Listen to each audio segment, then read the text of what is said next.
In previous PVT, we have studied about the conventional method, now modern method. So by applying technology, technology in advantageous propagation, so that method is called modern method. So micropropagation, the regeneration of a whole plant from a single cell tissue, that is called micropropagation.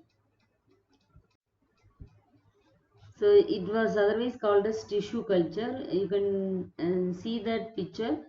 A single cell was taken from the leaf and it becomes a ball of cell. Then it is transformed into a conical flask and they are giving some hormones for the growth of stem and root system.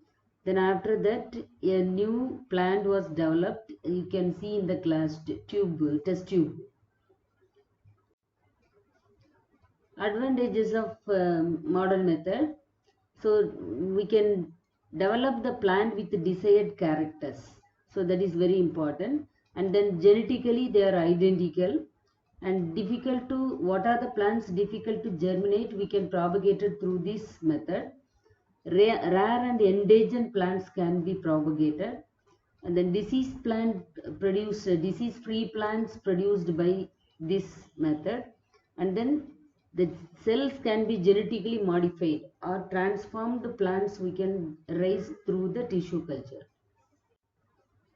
Disadvantage, but it is a labor intensive, it need a well care, so for that we need many labors, and the labors also must have some skill to work in that field.